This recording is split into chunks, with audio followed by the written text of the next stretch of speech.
بسم اللہ الرحمن الرحیم وبہ نستعین انہ خیر ناصر ومعین وصلی اللہ علی محمد وآلہ الطاہرین ان الباقر علیہ السلام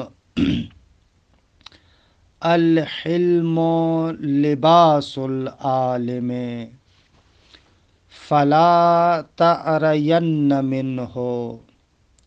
اصول کافی۔ امام باقر علیہ السلام فرماتے ہیں کہ حلم اور بردباری عالم کا لباس ہے، بس اپنے آپ کو کبھی بھی اس لباس سے عریان مت کرنا، یعنی اگر عالم ہو تو کبھی بھی اپنے تن سے اس لباس حلم کو نہ اتارنا۔ خوب الحمدللہ، خداوند منان کے لطف و کرم سے ہماری گفتگو اصول فقہ میں مقدمے کے بارے میں تمام ہوئی کہ اس مقدمے کے اندر اہم ترین امور جو لغت کے ساتھ مربوط تھے ان کو آپ کی خدمت میں عرض کیا۔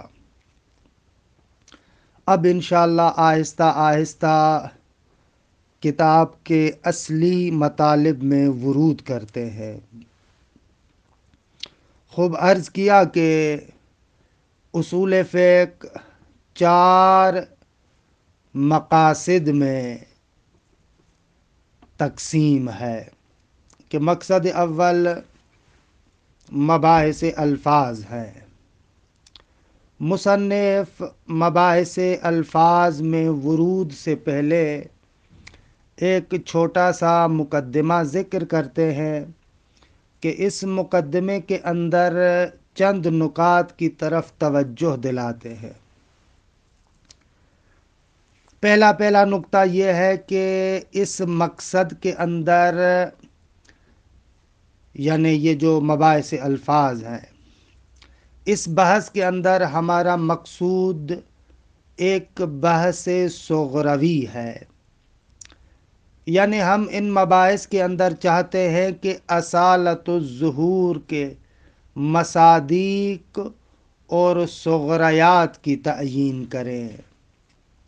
یعنی مثلا ہم چاہتے ہیں کہ آپ کو بتائیں، مثال کے طور پر امر کس معنی کے اندر ظہور رکھتا ہے، نہیں کس معنی کے اندر ظاہر ہے، مشتق کس معنی کے اندر ظہور رکھتا ہے، وَهَلُمَّ جَرًّا، اسی طریقے سے دوسرے مباحث۔ تو یہاں پر در حقیقت اصالت الظہور کے مصادیق اور صغریات کو بیان کریں گے کہ ہم نے عرض کیا کہ عقلاء کے نزدیک اصالت الظہور حجت ہے۔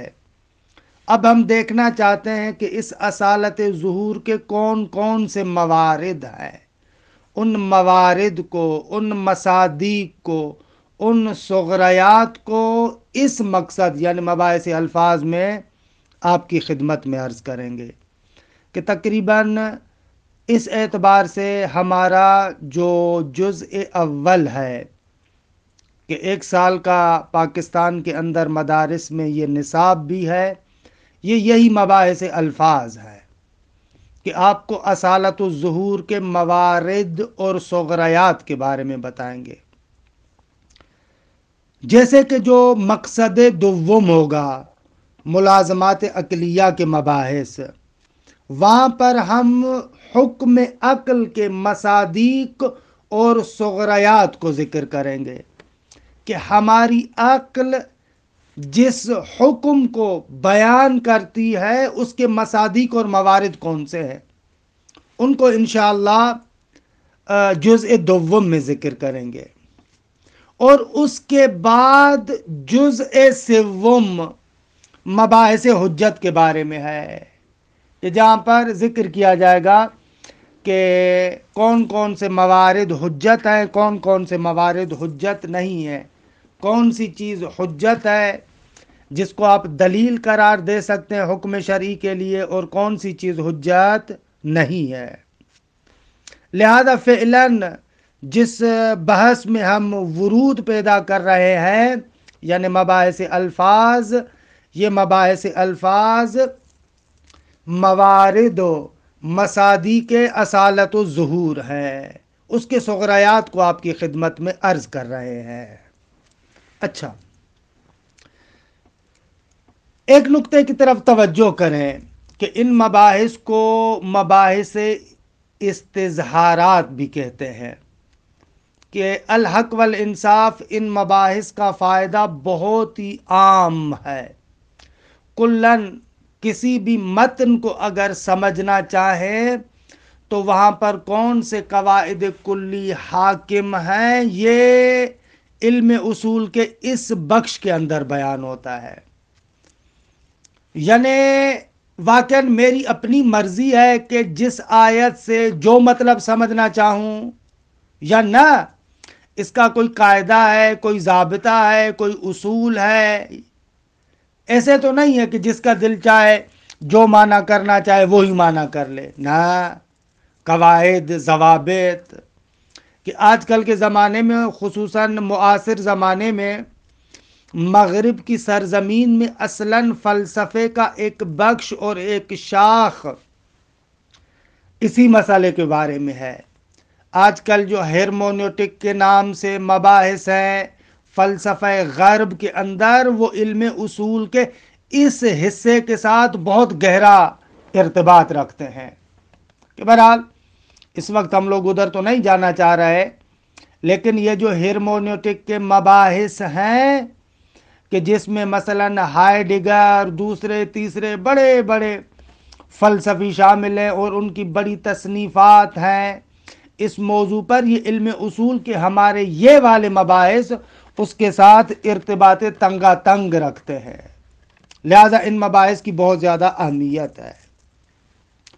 خلاصہ کلام، جو مباحث یہاں پر ذکر کیے جائیں گے، عرض کیا کہ وہ اصالت و ظہور کے مصادیق اور ثغرایات میں سے ہے۔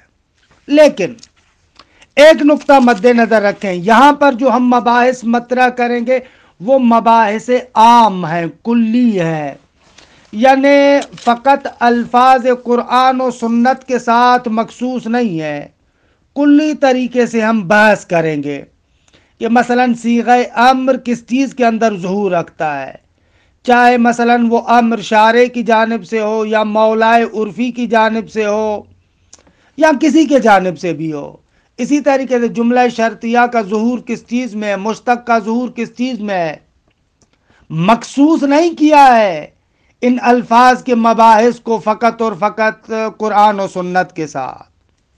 اگرچہ یہ اور بات ہے کہ بالآخر اصولی کا اصل ہدف یہ ہوتا ہے کہ یہاں پر ان مباحث کے ذریعے سے ظواہر الفاظ کتاب و سنت کی تعیین کرے۔ اس کا مقصد یہ ہے کہ یہ الفاظ جو کتاب و سنت میں استعمال ہوتے ہیں تو وہاں پر میں کیا معنی کروں، لیکن بحث عمومی ہے۔ خوب، جو ظہور الفاظ کے بارے میں ہم گفتگو کرتے ہیں، یہاں پر بھی ایک نقطہ سن لیں کہ الفاظ کا جو ظہور معنی کے اندر ہے وہ کیسے معلوم ہوتا ہے۔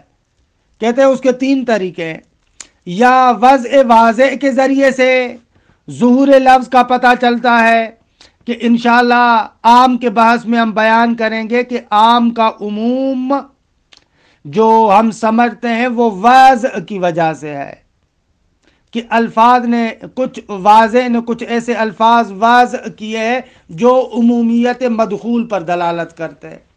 مثلا اکرم کل عالم، کہ یہ لفظ کل اپنے مدخول کی عمومیت کو بیان کر رہا ہے، اور آپ اس عمومیت کو سمجھ رہے ہیں وضع واضح سے، کہ پس بسا اوقات الفاظ کا ظہور جو معانی میں ہے وہ وضع واضح سے معلوم ہوتا ہے، اور بسا اوقات مقدمات حکمت اور قرائن حالیہ سے سمجھ میں آتا ہے، کہ انشاءاللہ اطلاق کے بعد میں بیان کریں گے کہ اطلاق میں بھی شیوع اور عمومیت کو سمجھتے ہیں، لیکن اس کو وضع واضح سے نہیں سمجھتے کہ کوئی لفظ اس عمومیت پر دلالت نہیں کرتا، بلکہ وہاں پر ذکر کریں گے کہ حال متکلم اس بات پر دلالت کرتا ہے کہ دیکھیں اس حال متکلم کو ہم مقدمات حکمت کے نام سے تعبیر کرتے ہیں، کہ بہرحال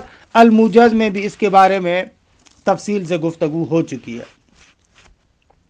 اور کبھی کبھار ایک لفظ کا ظہور نہ وضع کی وجہ سے ہے، نہ قرائن حالیہ یعنی نہ حال متکلم سے، بلکہ حکم عقل کے ذریعے سے سمجھتے ہیں۔ مثلا جیسے ہم ابھی انشاءاللہ چند دنوں کے بعد صیغہ امر کے بارے میں گفتگو کریں گے، تو وہاں پر بحث ہے کہ صیغہ امر یا مادہ امر جو ظہور رکھتا ہے وجوب میں، یا صیغہ نہیں خوب جو ظہور رکھتی ہے حرمت میں، خوب فرماتے ہیں کہ یہ ظہور حکم عقل سے ہم سمجھتے ہیں، کہ بہرحال تفصیلات آئیں گی۔ بس الفاظ کا جو ظہور معانی میں ہے وہ ان تین طریقوں سے ہے۔ اچھا، خوب ظواہر الفاظ کے بارے میں بھی گفتگو آپ دو اعتبار سے کر سکتے ہیں۔ ایک مرتبہ گفتگو آپ کی مواد الفاظ کے بارے میں ہے، اور ایک مرتبہ گفتگو آپ کی حیات کے بارے میں ہے۔ مثلا آپ کو کہا جاتا ہے اضرب، ایک یہاں پر مادہ ہے ضاد را با، اور ایک یہاں پر حیات ہے، حیات صیغہ افعال فعل امر۔ تو جو ظہور الفاظ کے بارے میں بھی گفتگو ہے نا، ایک مرتبہ مواد الفاظ کے بارے میں گفتگو ہے کہ اس مادے کا معنی کیا ہے۔ مثلا فقہ کے اندر آپ بحث کرتے ہیں تیمم میں، کہتے ہیں تیمموا سعیدن، سعیدن فتیمموا سعیدن۔ خوب سعید کا معنی کیا ہے؟ آیا سعید خصوصیت سے تراب اور مٹی کو کہتے ہیں، یا مطلق وجہ الارض یعنی یہ جو زمین ہے اس کو کہا جاتا ہے؟ خوب یہ ایک مادے کے بارے میں گفتگو ہے۔ ایک مرتبہ نہ آپ صیغہ امر کے بارے میں گفتگو کرتے ہیں، اقیم الصلاۃ۔ خوب صیغہ امر کا معنی کیا ہے؟ تو بس ان دونوں اعتباروں سے ہو سکتی ہے۔ خوب فرماتے ہیں جو مواد الفاظ کے بارے میں گفتگو ہے، مواد کے بارے میں، مادوں کے بارے میں گفتگو، اس کو ہم علم اصول میں مطرح نہیں کرتے۔ کیوں؟ کہتے ہیں اس لیے کہ اس کے موارد بہت زیادہ ہیں، اور ان کے لیے کوئی قاعدہ اور ضابطہ بھی نہیں ہے کہ ہم ایک کلی قاعدہ اور ضابطہ آپ کو بیان کریں۔ نہ، ہر ایک مورد میں ایک ایک مادے کے بارے میں جدا گانا گفتگو کرنی ہے، کہ خوب وہ دیگے جو معاجم اور لغت کی کتابیں ہیں وہاں پر یہ چیزیں ذکر ہوتی ہیں، ان کے بارے میں ہم علم اصول میں گفتگو نہیں کریں گے۔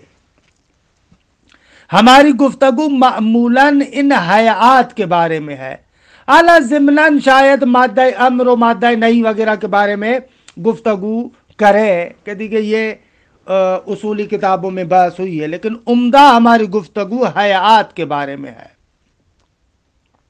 اچھا، جو یہ حیات کے بارے میں گفتگو ہے، یہ حیات بھی دو طرح کی ہے، یا مفردات کی حیات ہے، مثلا صیغہ امر کی حیات، صیغہ نہیں کی حیات، مشتق کی حیات، جملہ شرطیہ کی حیات، واہ واہ واہ واہ، اس طریقے سے۔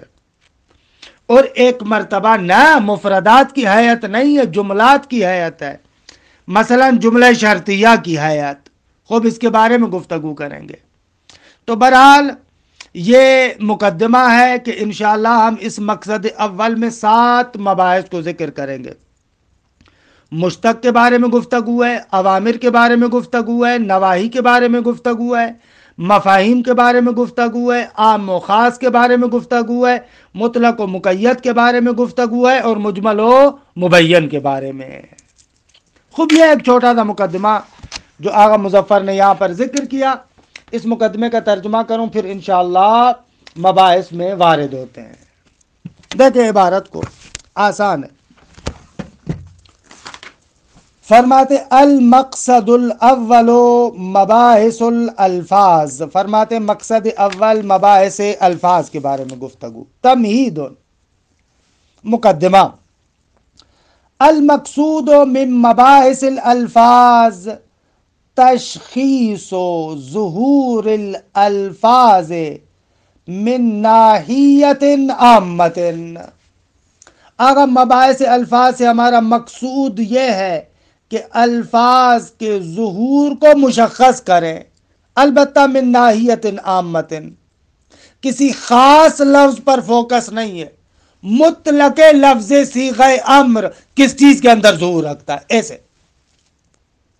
حالا اما بالوضع، یہ جو ظہور الفاظ کو ہم تشخیص دے رہے ہیں یا تو یہ وضع کی بنا پر ہے، او باطلاق الکلام، یا نہ وضع کے ذریعے سے نہیں ہے، کلام کے اطلاق سے سمجھ رہے ہیں، مقدمات حکمت سے سمجھ رہے ہیں، ظہور حال متکلم سے سمجھ رہے ہیں. یا تیسرا بھی ان کو بڑھانا چاہیے تھا، او بحکم العقل، جیسے کہ صیغہ امر و صیغہ نہی میں ایسے کہیں گے. تیسرا مورد یہ بنتا ہے کہ جو آغا مظفر نے نہیں ذکر کیا، آگے ذکر کریں گے. پس ظہور الفاظ کی تشخیص یا وضع کی وجہ سے ہے جیسے عام کے باعث میں، یا اطلاق کی وجہ سے ہے کہ جیسے کہ مطلق و مقید کے باعث میں، یا حکم عقل کے ذریعے سے ہے جیسا کہ صیغہ امر و صیغہ نہی میں ہے.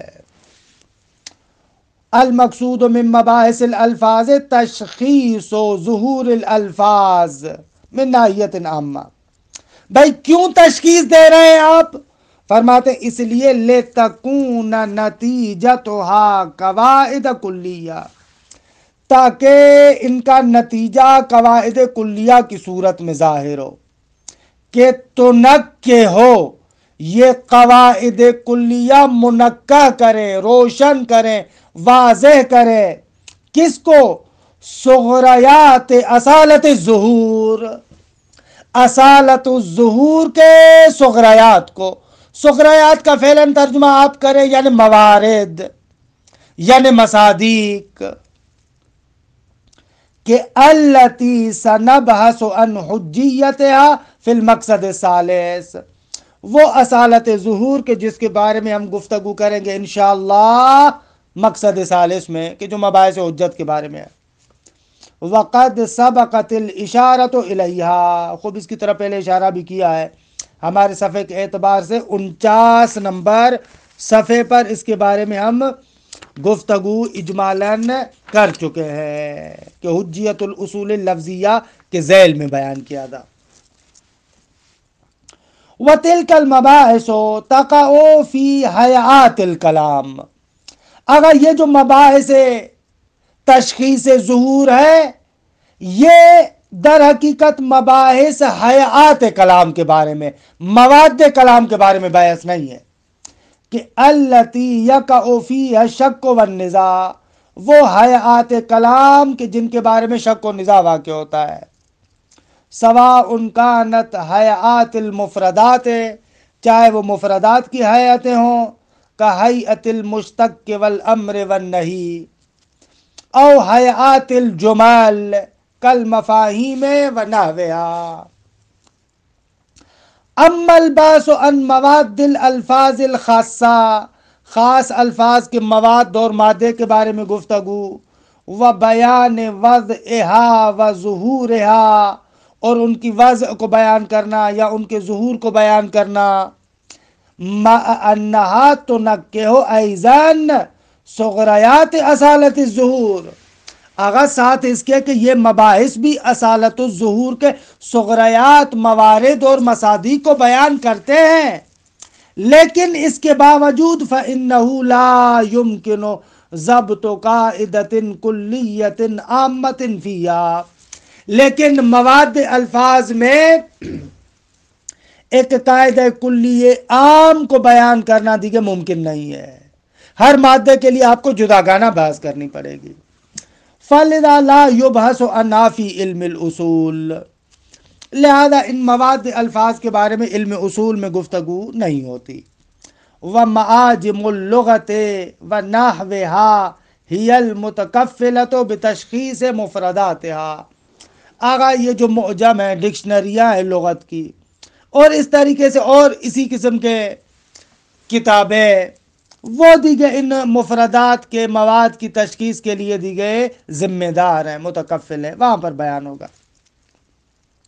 وَعَلَىٰ أَيِّ حَالٍ فَنَحْنُ نَعْقِدُ مَبَاحِثَ الْأَلْفَاظِ فِي سَبْعَةِ أَبْوَابٍ، آغا ہم لوگ مباحث الفاظ کو 7 ابواب میں منعقد کرتے ہیں، کہ عرض کیا مشتق، اوامر، نواہی، مفاہیم، عام و خاص، مطلق و مقید و مجمل و مبین، کہ ہر ایک کے بارے میں تفصیل گفتگو انشاءاللہ آئے گی، یہاں توضیح نہیں عرض کر رہا۔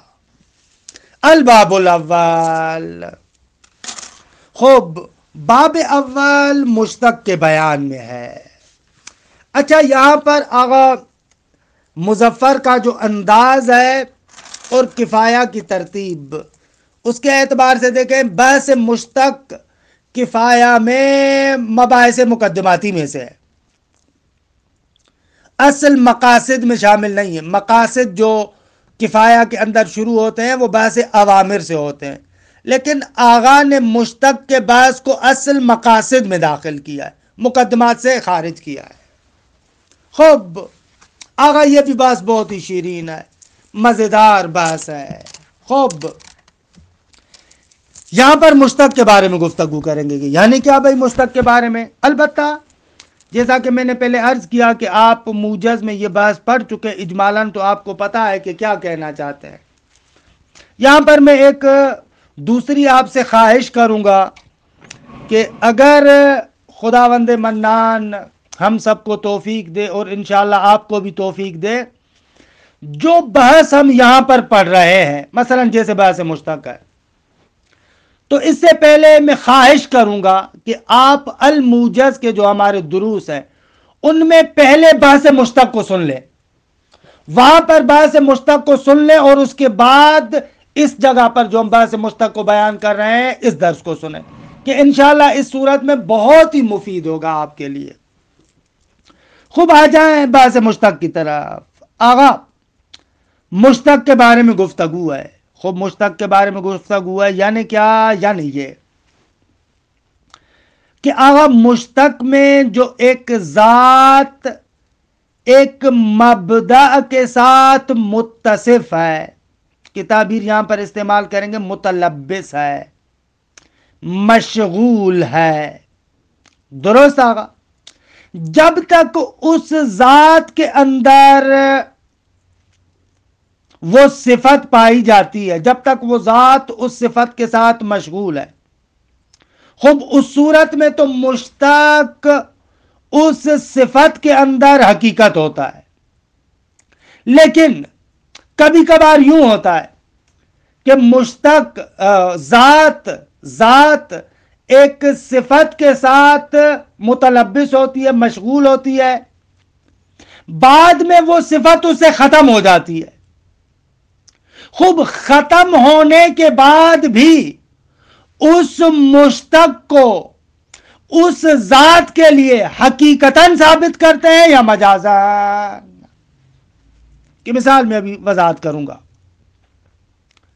خود دوسرے لفظوں میں کہ آپ ماشاءاللہ موجز بھی پڑھے ہوئے ہیں کہ ذات جو کسی صفت کے ساتھ کسی زمانے میں متلبس تھی، مشغول تھی، وہ صفت اس کے اندر تھی، اور بعد میں وہ صفت ختم ہو جائے تو اس وقت یعنی ختم ہونے کے بعد بھی اس صفت کو اس ذات کے لیے حقیقتاً ثابت کیا جائے گا یا مجازاً؟ مثال دیتا ہوں۔ مثلا آپ نے ایک گھنٹہ پہلے آپ کسی جگہ پر کھڑے تھے، درست؟ اب ماشاءاللہ آپ اپنے گھر میں بیٹھے ہیں، درست؟ ایک گھنٹہ پہلے آپ کھڑے تھے، اب آپ ایک جگہ پر بیٹھے ہیں، تو اس وقت جب آپ بیٹھے ہیں آپ کو کہا جا سکتا ہے حقیقتاً کہ آپ کھڑے ہیں یا نہیں کہہ سکتے؟ دوسرے لفظوں میں آغا مشتق جو متلبس بالمبدأ تھا ایک زمانے میں، بعد میں من قضا عنہ التلبس، وہ صفت اس سے ختم ہو گئی، تو من قضا عنہ التلبس، جب وہ صفت ختم ہو جائے پھر بھی اس صفت کو اس کی طرف نسبت دے سکتے حقیقتاً یا لا، یا نہیں دے سکتے. یہ بات ہے مشتق کے اندر کہ بہرحال ابھی وضاحت آئے گی، انشاءاللہ وضاحت آئے گی. دیکھیں یہاں پر جو بحث ہے اس کے اندر ایک لفظ ہم بار بار استعمال کر رہے ہیں، مشتق یا وصف عنوانی، کہ انشاءاللہ اس کا معنی کریں گے کہ مشتق سے یہاں پر کیا مراد ہے. فعلاً آپ سمجھے مشتق یعنی جیسے عالم، زاہد، مسافر، جالس، خب یہ دیگے اوصاف ہیں نا، ان کو مشتق کہتے ہیں. فعلاً اتنا سمجھے، تفصیلات بعد میں عرض کریں گے. دوسرا لفظ جو بار بار یہاں پر ہم استعمال کر رہے ہیں وہ ہے لفظ ذات. خب ذات اس شے کو کہتے ہیں کہ جو اس صفت کے ساتھ موصوف ہو، جیسے زید، عمر، بکر. یہ تلبس، یہ بھی لفظ بہت زیادہ استعمال کریں گے. تلبس یعنی اس ذات کا اس صفت کے ساتھ متصف ہونا، یہ تلبس ہے. کسی ذات کا صفت کے ساتھ متصف ہونا، اسے کہتے ہیں تلبس. ایک ذات کا ایک صفت کے ساتھ مشغول ہونا، اسے کہتے ہیں تلبس. اور ایک اور لفظ جو یہاں پر ہم استعمال کریں وہ ہے مبدا. مبدا، خب مبدا یعنی وہ خصوصیت اور صفات کہ جو اس ذات میں ہوتی ہے، اور اس صفت اور اس خصوصیت کے اعتبار سے آپ مشتق کو اس ذات پر حمل کرتے ہیں. مثلا آپ کہتے ہیں زید عالم، تو اب یہاں پر مبدا علم ہے، سفر ہے، کہ یہ ایک ایسی خصوصیت ہے جو اس ذات زید کے اندر موجود ہے. اب اس خصوصیت کے اعتبار سے آپ زید کو کہہ رہے ہیں زید عالم. سفر ایک خصوصیت ہے جو اس ذات زید کے اندر ہے، اس خصوصیت کے اعتبار سے آپ زید کو کہتے ہیں زید مسافرون. بس مبدا یعنی وہ خصوصیت جو ایک ذات میں ہوتی ہے، اور اس خصوصیت کی بنا پر اس ذات کو آپ مشتق کے ساتھ متصف کرتے ہیں. خوب، ایک اور چیز بھی ہے عنوان کے اندر، وہ ہے حال، کہ انشاءاللہ حال کے بارے میں بعداً تفصیلاً گفتگو می کنی، کہ ایک مرتبہ حال تلبس ہے، ایک مرتبہ حال اسناد ہے، ایک مرتبہ حال نطق ہے، کہ اس کے بارے میں انشاءاللہ بعد میں گفتگو کریں گے. فعلاً اس کے بارے میں گفتگو نہیں کرتے. خوب، جب یہ مفردات آپ کے لیے روشن ہو گئے، درست آگا، اب بات یہ ہے کہ بابا مشتق کو جو آپ کسی ذات پر حمل کر رہے ہیں، مشتق جو کسی ذات پر صادق آ رہا ہے، درست آگا. اب اس استعمال کو اگر دقت کے ساتھ دیکھیں تو 3 طریقوں سے ہو سکتا ہے.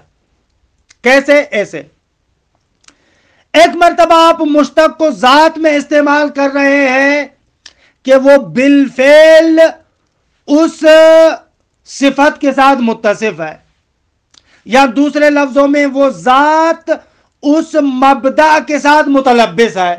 کہ یہ لفظ بھی سنے، اس کے بھی عادی بنے. مثال، زید ابھی مسافرت کر رہا ہے، حال سفر میں ہے، آپ کہہ رہے زید مسافرون. زید لکھنے میں مشغول ہے، آپ کہہ رہے زید کاتبون. پس ذات بالفعل اس صفت کے ساتھ متصف ہے، اور اسی وقت آپ اس مشتق کو ذات کے لیے ثابت کر رہے ہیں، زید کاتبون، زید مسافرون. ایک مرتبہ ایسے استعمال ہے. ایک مرتبہ ایسے استعمال ہے کہ ایک ذات گزشتہ زمانے میں ایک صفت کے ساتھ متصف تھی، لیکن ابھی حال میں وہ صفت اس کے اندر نہیں ہے، اس کے ساتھ اس کا تلبس ختم ہو گیا ہے، اتصاف ختم ہو گیا ہے. مثلا زید کل مسافرت پر تھا، کل زید سفر کر رہا تھا گزشتہ روز، اب ماشاءاللہ گھر میں بیٹھا ہے، واپس آ گیا ہے، تو اب آپ زید کو کہیں زید مسافرون، کیونکہ کل سفر پہ تھا، اس اعتبار سے اس کو آپ ابھی کہہ رہے ہیں زید مسافرون. دوسری مرتبہ ایسے استعمال کرتے ہیں.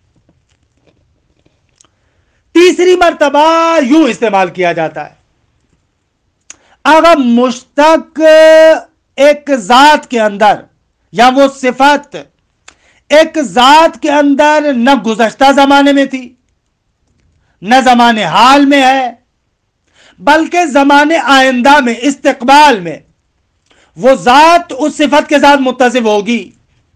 مثلا زید آئندہ روز جو کل آنے والا ہے اس میں مسافرت کرے گا، اس کو آپ ابھی کہے زید مسافرون. ان تین طریقوں سے آپ استعمال کر سکتے ہیں یا کرتے ہیں. سوال یہ ہے کہ بابا جب وہ صفت اس کے اندر ہے تبھی آپ اس کو کہیں زید مسافرون، یا گزشتہ زمانے میں وہ صفت تھی اب ختم ہو گئی اور آپ ابھی اسے کہہ رہے ہیں زید مسافرون، یا ایک صفت آئندہ زمانے میں اس کے اندر پیدا ہوگی آپ اس کو کہیں زید مسافرون. سوال یہ تینوں استعمال آیا حقیقت ہے یا مجاز ہے؟ خوب اس کے بارے میں گفتگو. فرماتے ہیں کہ ان میں سے جو پہلی صورت ہے کہ جب ایک ذات کے اندر بالفعل اور ابھی وہ صفت موجود ہے اور اسی وقت آپ اس کو کہیں زید کاتبون مما لا شک فیہ ولا شبہۃ، کہ یہ حقیقت ہے. اگر میں بیٹھ کر آپ کے سامنے بول رہا ہوں تو اس وقت میں متکلم ہوں، حقیقتاً متکلم ہوں. یہ استعمال حقیقی ہے. لیکن ایک صفت زمانے استقبال میں میرے اندر پیدا ہوگی، ابھی وہ صفت میرے اندر نہیں ہے، لیکن اگر ابھی اس کی نسبت دوں تو یہ چیز مجاز ہوگی بلا شبہ. آغا میں فعلاً مجتہد نہیں ہوں، ابھی آپ مجھے کہیں کہ مثلاً آغا وسیم مجتہد ہے، خوب یہ مجاز ہے.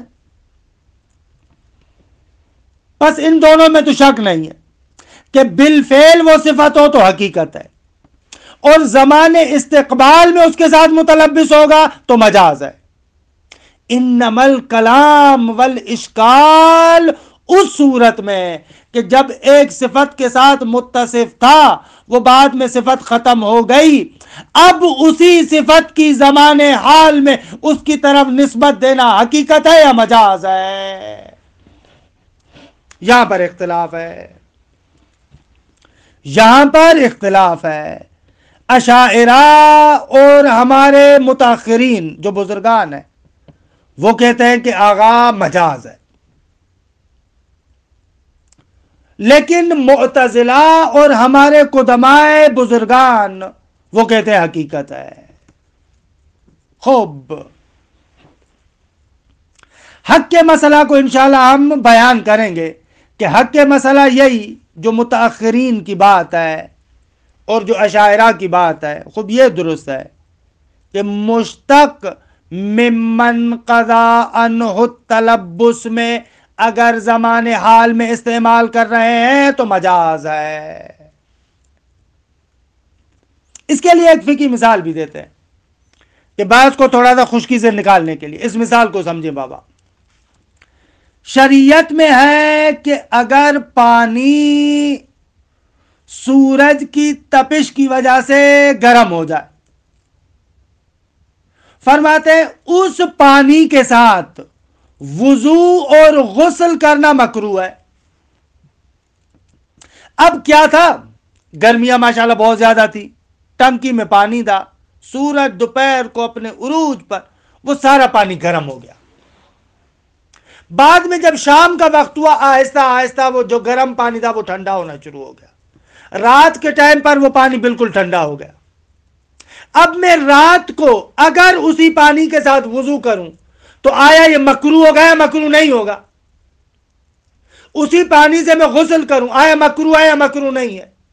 فرماتے ہیں کہ یہ کراہت اور عدم کراہت اسی بات پر موقوف ہے جو ہم یہاں پر مطرح کر رہے ہیں. کیونکہ اگر ہم نے کہا کہ مشتق ممن قضا عنہ التلبس میں حقیقت ہے تو خوب دیکھا مکروہ ہوگا، کیونکہ ابھی بھی آپ اس کو کہہ سکتے ہیں الماء المسخن بالشمس، حقیقتاً کہہ سکتے ہیں ابھی آپ. لیکن اگر ہم نے کہا کہ ممن قضا عنہ تلبس میں، اس کو اگر زمان حال میں دیکھیں تو مجاز ہے، جیسا کہ قول حق یہی ہے. ابھی اس کو اگر کہا جائے کہ الماء المسخن بالشمس، یہ مجاز ہے. اس کو الماء المسخن بالشمس حقیقتاً اسی وقت کہا جا سکتا تھا جب بالفعل وہ گرم ہوتا.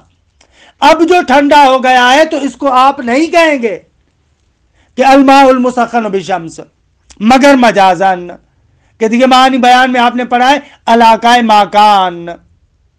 مجاز مرسل میں ایک علاقہ مکان ہے. ایک صفت تھی میرے پاس، اب ختم ہو گئی ہے، اس تھی کے اعتبار سے ابھی استعمال کروں، خوب دیکھیں یہ مجاز ہے. خوب یہ بات کو ابھی بیان کیا ہے، انشاءاللہ یہ بات آگے چلے گی، تفصیلات اور بھی آئیں گے. صرف اس عنوان کو اور یہ تمہید جو اس بات میں، اس کا ترجمہ کروں. الباب الاول المشتق، اختلف الاصولیون من القدیم فی المشتق. فرماتے ہیں کہ اصولی حضرات گزشتہ زمانے سے مشتق کے بارے میں اختلاف کرتے آئے ہیں. کس بات میں اختلافا؟ فی انہ حقیقت فی خصوص ما تلبس بالمبدأ فی الحال، ومجاز فی من قضا عنہ التلبس، او انہ حقیقت فی کلیہما. اس بات میں اختلاف کرتے ہوئے آئے ہیں کہ فی انہ، یہ مشتق کیا حقیقت ہے فی خصوص ما تلبس بالمبدأ فی الحال، جب زمان حال میں اس مبدأ اور صفت کے ساتھ مشغول ہو، متصف ہو، اس میں حقیقت ہے. ومجاز فی ما، اور مجاز ہے اس صفت میں، ما سے مراد وہ صفت کہ انقضا عنہ تلبس، کہ جس صفت سے تلبس منقضی ہو چکا ہے، ختم ہو چکا ہے، اتصاف ختم ہو چکا ہے. آیا ایسے ہے؟ او حقیقت فی کلیہما، یا نہ دونوں میں حقیقت ہے. یعنی خصوص ما تلبس بالمبدأ میں بھی حقیقت ہے اور من قضا عنہ تلبس میں بھی حقیقت ہے. بمعنی انہ موضوع للأعم منہما، یعنی اس طریقے سے کہ مشتق کو واضح کیا گیا ہے خود ان دونوں کے لیے. یعنی اگر زمان حال میں، یعنی جب تک اس مبدأ کے ساتھ متلبس ہے تو اس میں بھی حقیقت ہے، اور اگر پہلے اس کے ساتھ متصف تھا بعد میں ختم ہو گئی، اب بھی اس کی طرف حقیقت نسبت دے سکتے ہیں. خوب اس کے درمیان اختلاف کیا ہے، جبکہ بعد اتفاقہم، اس نقطے پر متفق ہونے کے بعد کہ الا انہ مجاز فی ما یتلبس بالمبدأ فی المستقبل، جبکہ اس بات پر دونوں کا اتفاق ہے، تمام اصولیوں کا اتفاق ہے کہ یہ مشتق مجاز ہوگا فی ما، اس صفت اور اس اتصاف میں، اس صفت میں کہ یتلبس بالمبدأ فی المستقبل، کہ جب یہ مستقبل میں اس مبدأ کے ساتھ متصف ہوگا. اس میں کہتے ہیں استقبال کے اعتبار سے خوب مجاز ہے قطعاً. علاقہ ما یعول یا علاقہ ما یکون کہ مجاز مرسل بیان میں آپ لوگ پڑھ چکے ہیں. ذهب الاشاعرۃ وجماعۃ من المتاخرین من اصحابنا الی الاول، فرماتے ہیں کہ اشاعرہ اور ہمارے اصحاب میں سے جو متاخرین کا ایک گروہ ہے وہ قول اول کی طرف گیا ہے. یعنی خصوص ما تلبس بالمبدأ فی الحال میں حقیقت ہے اور من قضا عنہ تلبس میں کیا ہے؟ مجاز ہے. میں ان اصطلاحات کو دہراؤں گا بار بار، ان کو سمجھ کر یاد کر لیں. وذهب المعتزلة وجماعة من المتقدمین من اصحابنا الى الثانی، معتزلہ اور ہمارے متقدمین کا ایک گروہ وہ دیگے قول دوم کی طرف گیا ہے، وہ کہتا ہے کہ نہ دونوں میں حقیقت ہے. والحق هو القول الاول، اور حق وہی قول اول ہے. وللعلماء اقوال اخر فیہا تفصیلات بین ہذین القولین، فرماتے ہیں کہ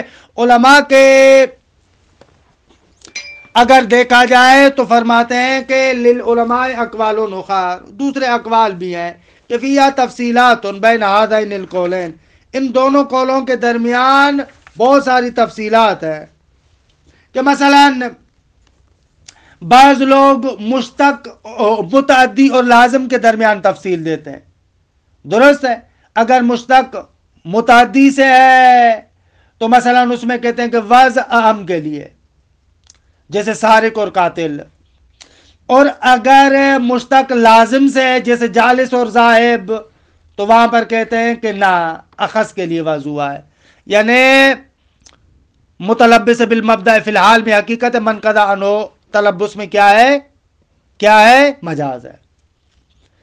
یا ایک اور تفصیل محکوم علیہ اور محکوم بھی کے اعتبار سے، محکوم علیہ میں کہتے ہیں کہ مثلا عام کے لیے جیسے السارق والسارقۃ فاقطعوا ایدیہما، لیکن محکوم بھی میں کہتے ہیں کہ اخذ کے لیے وضع ہوا ہے، اور اسی طریقے سے اور بھی بہت ساری تفصیلات ہیں۔ کہ آگاہ کہہ رہے ہیں کہ لا یہمنا یا لا یہمنا یا نہ لا یہمنا التعرض لها، ہمارے لیے عام نہیں ہے کہ ان تفصیلات کو ذکر کرے، بعد اتضاح الحق فیما یاتی، انشاءاللہ جب حق روشن ہو جائے گا تو پھر دیگه ان تفصیلات کی ضرورت نہیں ہے۔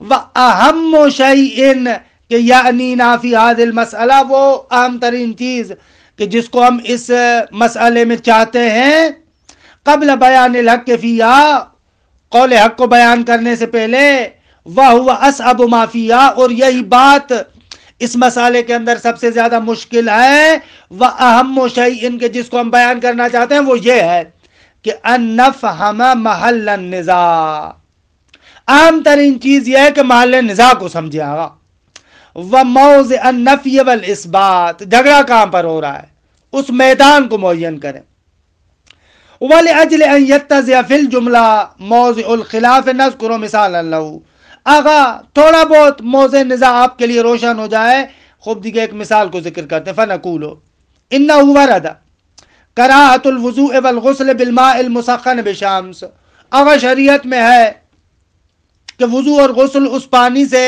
کہ جو سورج کی وجہ سے گرم ہوا ہے مکروہ ہے۔